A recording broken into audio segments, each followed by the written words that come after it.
1000 টাকা নিয়েছে। দেখেছো মেয়ের কাণ্ড? রূপা, এই রূপা, এদিকে আয়, আজ তোর কান ছিঁড়বো। রূপা মায়ের কথা শুনে বুঝেই গেছে যে সে এতক্ষণে ধরা খেয়ে সারা। ও না বোঝার ভান করে বলল, উফ মা, আমি আবার সকাল সকাল কি করলাম যে আমার কান ছিঁড়বে? শখ করে দুটো তো কানই দিয়েছে আল্লাহ আমাকে। না, এবারও রূপাকে দীপারই বাঁচাতে হবে। বড় বোন বলে কথা। এবার দীপা বরাবরের মতো রূপাকে বাঁচানোর জন্য রান্নাঘর থেকে বলে উঠল, মা বকা দিও না তো, বড় হয়েছে, এখন হাত খরচ লাগে। আর তাছাড়া ওর একটা ইংরেজি বই দরকার ছিল কেনার, তাই নিয়েছে। আমাকে বলেছিল, তুমি তো জানোই তোমার মেয়ে ইংরেজি পড়তে কত ভালোবাসে। দীপার কথায় মা কিছুটা চুপ হয়ে গেলেন। তারপর মা আশ্বস্ত হয়ে বললেন, এই কথা বলে সে দুগালে হাত দিয়ে খুশিতে আটখানা হয়ে হাঁসের মাংস বেড়ে আনতে গেল। রূপা ভাবছে, এবারের মতো দিভাই আমাকে বাঁচালো। দীপা জোরে একটা নিঃশ্বাস নিল। যাক, মাকে তাহলে বোঝানো গেল। এদিকে রেহানার এমন কথা শুনে রফিক সাহেব বরাবরের মতোই বলে উঠল, ওই যে শুরু হয়ে গেছে পাগলের কারখানা। এদিকে দীপা রূপার একদম কানের কাছে গিয়ে ফিস ফিস করে বলল, যা, আজকের মতো বাঁচিয়ে দিলাম। গতকাল আমাকে সাজিয়ে না দিয়েও যে 200 টাকা নিয়েছিলি, সেটা আস্তে করে আমাকে হস্তান্তর কর। রূপা দাঁত কেলাতে কেলাতে আস্তে করে দীপাকে বলল, তুইও চাঁদাবাজ কম না দি ভাই। নিস নিস 200 নিস। হুম। রেহানা বেগম প্রতিদিনের জন্য টিফিন রেডি করছে। তখন রূপা বলল, মা, আমাকে আজকে দুটো বাক্স আলাদা আলাদা টিফিন দিও, আমার বান্ধবীকে দিব। রূপা আগে বের হয় সব সময়, তারপর দীপা সবার শেষে রফিক সাহেব। রূপা আজ গাড়ির সামনে গিয়ে দেখল তারা দু ভাই বোন দাঁড়িয়ে আছে। রূপা আজকের রেদওয়ানকে ভালোভাবে খেয়াল করল। রেদওয়ানের বর্ণনা দিতে গেলে, simply a good looking guy his very manly and calm person. আজ রূপা রেদওয়ানকে সালাম দিয়ে। আসসালামু আলাইকুম ভাইয়া, কেমন আছেন? রেদওয়ানের কোনো জবাব নেই। ও চেয়েই আছে রূপার দিকে। মেয়েটার মাথার দুপাশে ডুবে নিতে আজ আরও স্নিগ্ধ লাগছে। মিলি রেদওয়ানকে চিমটি মারলে রেদওয়ানের ঘোর কাটে। ওয়ালাইকুম আসসালাম। ভালো আছি, তুমি? জি ভাইয়া ভালো। আপনার জন্য একটা জিনিস আছে আমার কাছে। রেদওয়ান আর মিলি তো অবাক। রূপা তাদের টিফিন বক্সটা রেদওয়ানের দিকে এগিয়ে দিয়ে বলল, এটা আপনার জন্য। এটাকে চিতই পিঠা আর হাঁসের ভুনা আছে। ক্লাসের ফাঁকে ক্ষুধা ফেলে ক্যাম্পাসে কোথাও বসে খেয়ে নেবেন, কেমন? এটা আমাদের বাসায় একটা স্পেশাল নাস্তা। শীতের সময়টাতে আমার আম্মু আমাদের ফ্রাই বানিয়ে খাওয়ায়। রেদওয়ান পুরাই সারপ্রাইজ, কিন্তু রূপাকে বুঝতে দিল না। নিজেকে স্বাভাবিক করে বলে উঠল। আর তোমারটা? রূপা মিলির হাত ধরে বলে উঠল, শুধু আমারটা না, আমার আর মিলিটটা আমার ব্যাগে আছে, আমরা একসাথে খাবো। আমি তো রীতিমতো খুশিতে গদ। থ্যাঙ্কস এ লট। রূপা মুখে মিষ্টি হাসি এঁকে ইউ আর মোস্ট ওয়েলকাম। মিলি রূপাকে গাড়িতে উঠতে বলে আর রেদওয়ানকে ফিস ফিস করে বলল, good going brother, best of luck. Thank you sister. এদিকে দীপা ভার্সিটিতে পৌঁছালো। মনে মনে সাগরের তিমি মাছকে খুঁজতে লাগলো। আর কাকে ভাই? রায়হানকে। দীপা যেই ওর ক্লাসের উদ্দেশ্যে সিঁড়ি বেয়ে উপরে উঠছিল, তখনই রায়হান ধরপড়িয়ে সিঁড়ি দিয়ে কোনো একটা কারণে নামছিল। রায়হান দীপাকে খেয়াল না করে 2-4 সিঁড়ির নিচে নেমে আসলো। আর দীপা রায়হানকে দেখে ফ্রিজের মতো দাঁড়িয়ে গেছে। 10-15 সেকেন্ড পরে রায়হান ঠাউর করলো যে ও দীপাকে দেখেছে। ও তাড়াতাড়ি ফিরে গিয়ে দেখল দীপা ওই সিঁড়িতে ফ্রিজ হয়ে দাঁড়িয়েছে।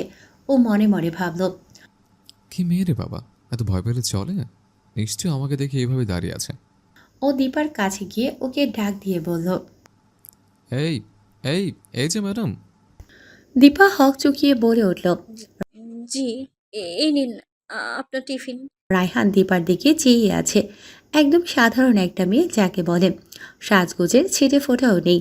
চোখের কাজলেই যেন যথেষ্ট সহস্র পুরুষ হৃদয়কে ঘায়েল করবে, যার মাঝে নেই কোনো লোক দেখানো বাহ্যিক অঙ্গভঙ্গি। রায়হান মুস্কি হাসে। কি হলো, নিন। Oh my goodness, you never forgot. তুমি ভুলোনি তাহলে?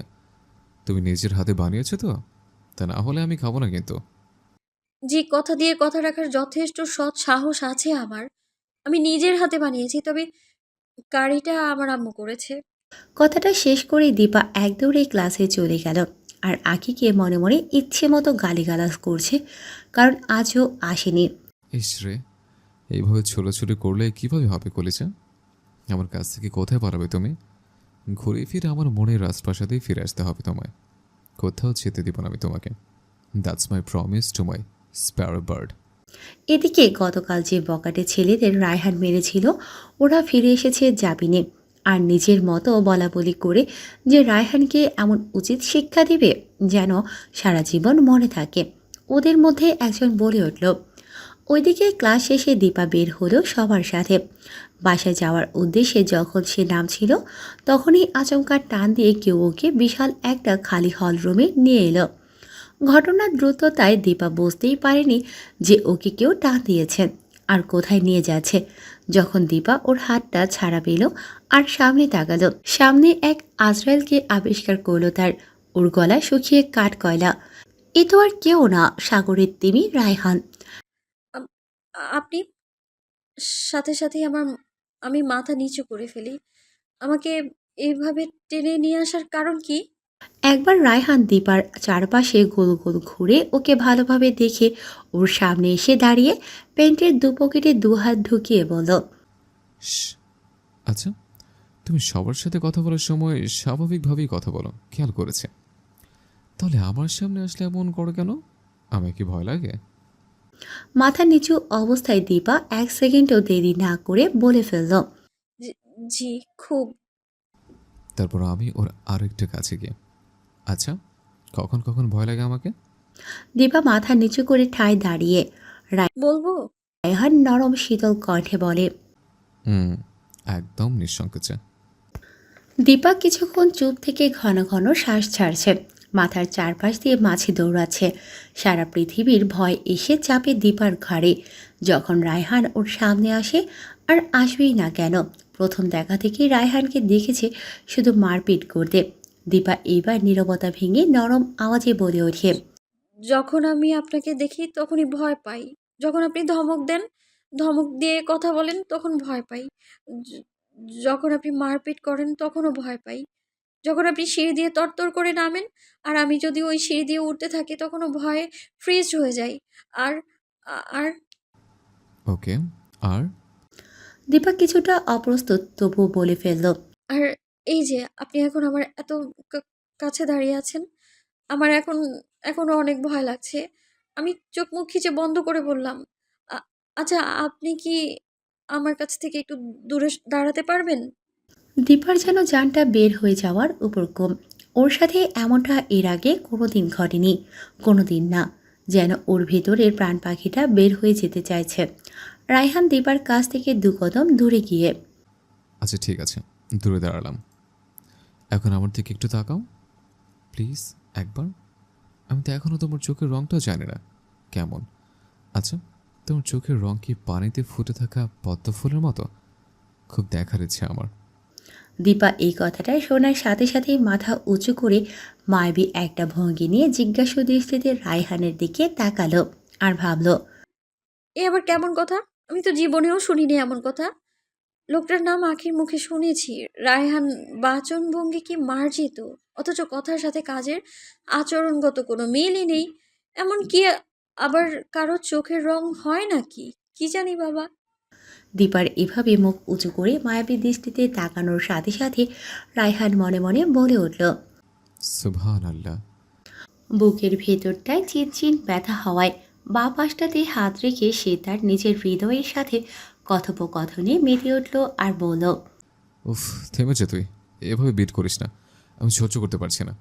এই রমণীর মায়াবী চাহনি খুব কষ্ট দিচ্ছে, তাই না? চিন্তা করিস না, এই মায়াবরী ভালোবাসা একদিন তোকে সিক্ত করব। সেদিন সহ্য করতে পারবি তো? রেদওয়ান ক্যাম্পাস ক্যান্টিনে হাতে একটি টিফিন বক্স নিয়ে বসে আছে। সামনে থেকে ওর দু তিনটা বন্ধু হোম রেখে টিফিন বক্সটার দিকে চেয়ে আছে। ওদের মধ্যে একজন বলে উঠল, কিরে শালা, বাচ্চা হয়ে গেলে নাকি? আজ দেখছি টিফিন বক্স নিয়ে এসেছিস সাথে করে। তাই মনে কর, বাচ্চার প্রেমে পড়লে তো বাচ্চাই হতে হয়, তাই না? প্রেমে পড়ে গেছি দোস্ত, প্রেমে পড়ে গেছি। ও মা, তাই নাকি? সেটা তো খুশির সংবাদ। তা দেখি তোর বাচ্চা তোকে কি দিয়েছে। থুকু, ভাবি তোকে কি দিয়েছে? টিফিন বক্সে করে, তাও আবার। রিদওয়ান এবার একটু ভাব নিয়ে বলে উঠল। দেখানো যায়, সমস্যা নেই, তবে দেখেই ফুটে যাবি এখান থেকে, বুঝলি? যেই কথা সেই কাজ। রিদওয়ান একটু শেয়ার করলো না বন্ধুদের সাথে, সব চেটেপুটে খেয়ে নিল। এই প্রথম ও এমন একটা কাজ করলো। ওর ধারণা এই খাবারে রূপার ভালোবাসা মিশে আছে, আর নিজের ভালোবাসার অন্য কারোর সাথে আর শেয়ার করা যায় না, তাই না? এবার বল, তোরা কি খাবি? আজ সব খাওয়াবো, আজ মন ভালো। তা তো বুঝলাম, কিন্তু আগে বল মেয়েটাকে, who is the lucky girl? Ridwan এবার চোখের চশমাটা হাতে নিয়ে পরিষ্কার করার উদ্দেশ্যে ফু দিতে দিতে বলে। আর বলিস না, সমস্যাটা তো এখানেই। মেয়েটা আর কেউ না, আমাদের মিলির বান্ধবী। মিলিটা যেমন বাচ্চা, মেয়েটাও তেমনি বাচ্চা স্বভাবের। তাহলে তো সুবিধা হলো আরও। রিদওয়ান নিজের কপালে আঙুল বোলাতে বোলাতে বলল। না রে দোস্ত, সুবিধার চেয়ে অসুবিধাটাই বেশি। কেন? সে অনেক কথা, পরে না হয় বলবো একদিন। আজ চল, কিছু খাওয়াই তোদের। অনেকটা সময় পার হয়ে গেল। দীপাকে রায়হান দেখেই যাচ্ছে। দীপা বেচারি মূর্তির মতো দাঁড়িয়ে আছে। নীরবতা ভেঙে হঠাৎ দীপা বলে উঠল। আমি কি যেতে পারি? এই যে শুনুন, আমি কি যেতে পারি? রায়হান এক অন্য জগৎ থেকে ফিরে আসলো। সাথে সাথে ঘোর কাটিয়ে রায়হান স্বাভাবিকভাবে বলে উঠল। না, আমি তো যেতে বলিনি ম্যাম। এত তারা কিসের তোমার? সবসময় দেখি তারায় থাকো। ম্যাডাম, একটা জিনিস রয়ে গেছে আপনার আমার কাছে, সেটা নেবেন না? দীপা ভয়ে ভয়ে বলল। জানি, টিফিন বক্স। না, আরেকটা জিনিস আছে। কি এটা? এবার রায়হান দীপার সামনে দিয়ে হেঁটে এসে দীপাকে অতিক্রম করে ওর পিছে গিয়ে ওর পিঠের সাথে একদম ঘেঁষে ওর কানের কাছে এসে ফিসফিস করে বলতে লাগলো। এতক্ষণ তুমি বলেছ, আমি চুপচাপ শুনেছি ধৈর্য সহকারে। এবার আমি বলবো, তুমি শুনবে। প্রথমত, আমি চাই না তুমি আমাকে ভয় পাও। আমি চাই রায়হান চৌধুরী তোমাকে ভয় পাক। আমি চাই যখন আমি তোমার এই রাগী দুই চোখে তাকাবো, ভয়ে শান্ত ছেলেটি হয়ে যাব। যখন তোমার মায়ায় জড়ানো ওই দুই চোখে তাকাবো, হারিয়ে যাব অজানা এক ঠিকানায়। আবার যখন তোমার নেশা ভরা দু চোখে তাকাবো, ডুবে যাব তোমাতে, ডুবে যাব অতল সাগরে। আমি চাই তুমি আমার চোখে চোখ রেখে কথা বলো। এত ভয় পেলে হবে? ভয় পেও না, প্লিজ। রায়হান এতক্ষণ যা যা বলল দীপা কান দিয়ে ঠিকই শুনেছে, কিন্তু কথাগুলো সব ওর মাথার উপর দিয়ে গিয়েছে। আর হ্যাঁ, আমাকে দেখলে ঝড়ের গতিতে চলে যাও কেন আমার কাছ থেকে, বলো? রায়হান এখনও দীপার কানের কাছে ফিসফিস করে কথাগুলো বলছিল। এবার রায়হান ওর হাতটা দীপার কানের পাশে দিয়ে সামনে নিয়ে এগিয়ে দীপার একটা কানের দুল খুলল। দীপার সাথে সাথে ওর একটা কানে হাত দিয়ে দেখল ওর কানে দুল নেই। পরক্ষণেই রায়হান দীপার কানের দুলটা পরিয়ে দিল। তখন রায়হান দীপার কানের অনেক কাছে চলে গেল। রায়হানের নিঃশ্বাস দীপার কানে ঘাড়ে গিয়ে পড়ছে। গরম নিঃশ্বাসের অনুভূতি দীপাকে শিহরিত করে তুলছে। দীপার শিরা উপশিরা যেন নিস্তেজ হয়ে যাচ্ছে। এই বুঝি ও মূর্ছা যাবে। দীপা আর দুহাতে মুঠো শক্ত করে দাঁড়িয়ে আছে। রায়হান দীপার কানে ফিসফিস করে বলে উঠল। কেন এইভাবে দৌড়ে বলো আমাকে দেখলেই? যদি পড়ে গিয়ে কোথাও ব্যথা পাও? আজ তো দুলটাই ফেলে চলে গেলে, আর এমন করবে না কেমন? আর একটা কথা যেটা বলার জন্য তোমাকে এখানে এনেছে। আজ তোমায় আমি একটা নাম উপহার দেব, ভালোবেসে। সেটা কি জানো? দীপান্বিতা, আমার দীপান্বিতা। দীপার সাথে সাথে মনে মনে ভাবতে লাগলো। বা- বা- বাহ, বাহ, নাম রেখেছে ভালোবেসে।